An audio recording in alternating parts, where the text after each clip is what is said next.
नमस्ते दोस्तों, बॉबी की किचन में आपका बहुत बहुत स्वागत है। अगर आप बिस्किट खा खा कर बोर हो गए हैं तो बिस्किट से ही आप बहुत ही स्वादिष्ट लड्डू और बर्फ़ी बनाकर खा सकते हैं। मैंने लड्डू और बर्फ़ी बनाने के लिए ब्रिटानिया मारी गोल्ड ले लिया है, ब्रिटानिया बर्बन लिया है और पार्ले क्रैक जिग ले लिया है। ये बिस्किट नमकीन नहीं होते, ये मीठे ही होते हैं।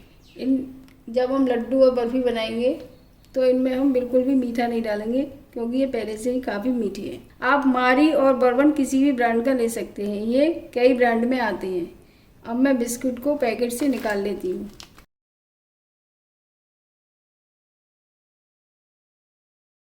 ये बिस्किट उस प्लेट में नहीं आ पाए, इसलिए मैंने एक बाउल ले लिया है। अब मैं पैकेट में से सभी निकाल लेती हूँ। आप देख रहे हैं इसमें से कुछ बिस्किट टूटे हैं। इसमें हम टूटे बिस्कुट या सीले बिस्कुट का भी प्रयोग कर सकते हैं।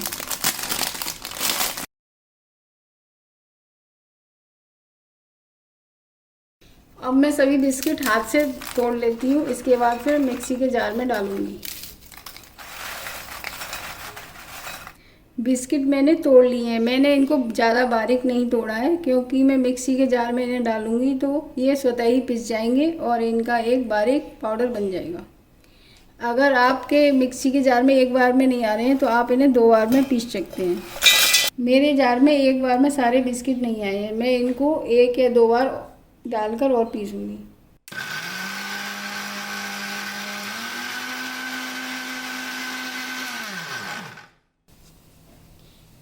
ये अच्छा पाउडर बन गया है, आप देख सकते हैं। अब इसको मैं एक प्लेट में या एक दूसरे बर्तन में निकाल कर जो बचे हुए बिस्किट हैं इसी जार में मैं पीस लेती हूँ। सारे बिस्किट का मैंने पाउडर बना लिया है। अब मैं इसको एक छलनी में छान लेती हूँ। मैंने एक परात ले ली है, उसके ऊपर एक छलनी ले ली है।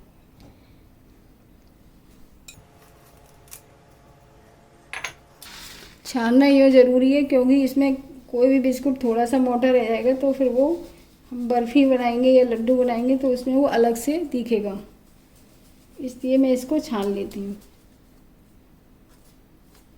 छानने के बाद अगर बड़े बड़े टुकड़े अगर बिस्किट के बचे तो आप उन्हें फिर से पीस कर इसमें इस्तेमाल में ले सकते हैं। मैंने पाउडर को अच्छे से छान लिया है। अब आप देख सकते हैं कि ये ऊपर इतने से मोटे मोटे बिस्किट रह गए हैं। अब मैं इनको पीस कर क्या करूँगी, इनको मैं हटा देती हूँ। अब मैं इसके 2 भाग कर लेती हूँ पाउडर के। एक भाग का मैं लड्डू बनाऊँगी, एक भाग की मैं बर्फ़ी बनाऊँगी। अंदाज से ही मैं कर रही हूँ। मैंने पाउडर को 2 भागों में कर लिया है। पहले मैं लड्डू बनाऊँगी। अब मैं लड्डू वाले भाग को एक बाउल में निकाल लेती हूँ।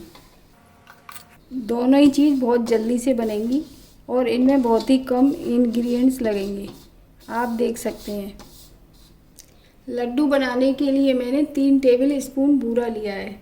अगर आपके पास बूरा नहीं है तो आप किसी भी चीनी का भी इस्तेमाल कर सकते हैं। मैं इसमें ये बहुत कम मात्रा में डाल रही हूँ, क्योंकि हमारे बिस्किट पहले से ही काफ़ी मीठे हैं। अब मैं इसमें ये सारा बूरा डाल देती हूँ और मैंने ये 3-4 बादाम को बारीक काट लिया है, ये भी डाल देती हूँ। आप इसमें चाहे कोई सी भी ड्राई फ्रूट डाल सकते हैं अपनी इच्छा के अकॉर्डिंग। और ये मैंने देसी घी लिया है। देसी घी में पहले 2 चम्मच डालूँगी, इसके बाद फिर इसे मिलाऊँगी। अगर कम लगेगा तो और डालूँगी।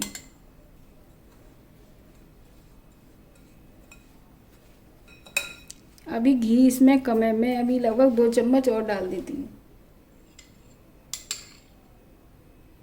आपने देखा होगा लड्डुओं में अक्सर घी की मात्रा ज़्यादा होती है। लगभग मैंने इतने सारे डो में 4 चम्मच घी डाला है। अगर आप घी की मात्रा कम रखना चाहते हैं तो 2 चम्मच घी डालें और 2-3 चम्मच दूध डालें, उससे आपके लड्डू बन जाएंगे और घी भी कम लगेगा। लड्डू मेरे बनने लगे हैं।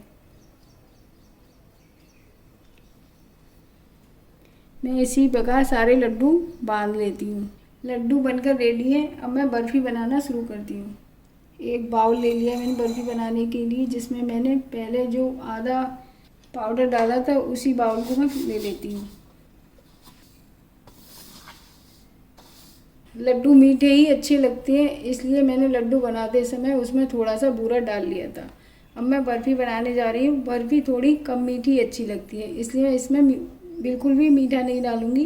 बिस्किट हमारे मीठे हैं। अब मैं इसमें 2 चम्मच मलाई डालती हूँ।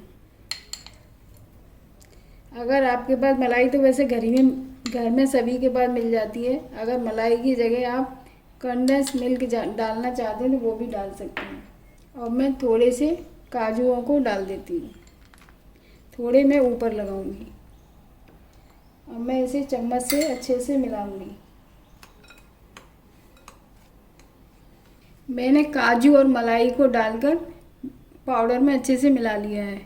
मैंने लगभग इसमें 4 टेबल स्पून मलाई डाल दी है। 2 टेबल स्पून पहले डाली थी, 2 टेबल स्पून बाद में डाल दी है। अब मैं इसमें थोड़ा थोड़ा दूध डालूंगी। लगभग मैं पहले 1 टेबल स्पून डाल रही हूँ, फिर 1 और डाल रही हूँ, 2। अब इसे फिर चलाऊंगी। इसके बाद फिर देखूंगी कम तो नहीं है। आप बिना काजू या कोई भी बिना मेवा डाले भी बर्फ़ी को जमा सकते हैं। इसको ये चॉकलेटी बर्फ़ी है। इसमें लगभग मैं 2 टेबल स्पून दूध और डाल लेती हूँ। इसके बाद शायद ही हमें ज़रूरत पड़ेगी दूध डालने की। 4 टेबल स्पून दूध डालकर मैंने बर्फ़ी का डो तैयार कर लिया है। और मैंने बर्फ़ी को फैलाने के लिए इस प्रकार की ट्रे ले ली है। आप कुछ भी बर्तन, थाली भी ले सकते हैं, कुछ भी ले सकते हैं जो आपके पास है। मैं फैलाने से पहले बटर पेपर इस पर लगा देती हूँ। अगर आपके पास बटर पेपर नहीं है तो हल्का सा ऑयल इस पर ग्रीस कर कर बर्फ़ी को फैलाएं। अब मैं बर्फ़ी को फैला रही हूँ।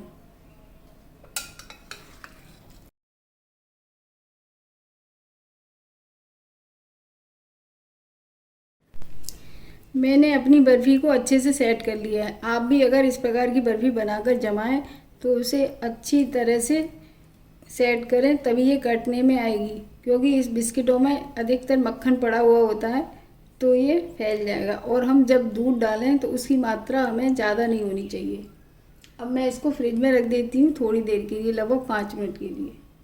अपनी बर्फ़ी को मैंने 20 मिनट तक फ्रीज में रखा है और इसको बाहर निकाल लिया है। अब मैं इसको आपको काट कर दिखाती हूँ। बर्फ़ी हमारी थोड़ी टाइट हो गई है।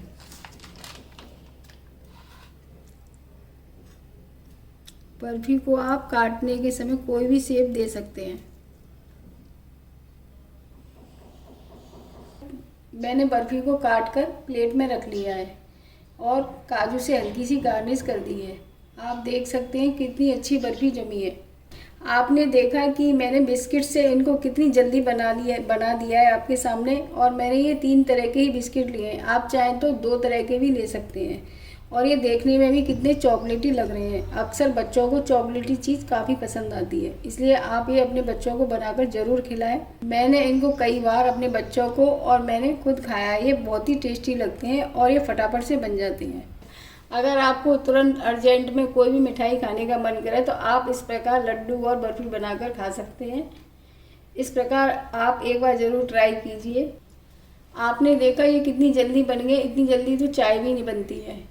अगर आपको ये मेरी वीडियो अच्छी लगी है तो इस वीडियो को लाइक कीजिए और चैनल को सब्सक्राइब कीजिए। मिलते हैं अगली रेसिपी में, तब तक के लिए धन्यवाद।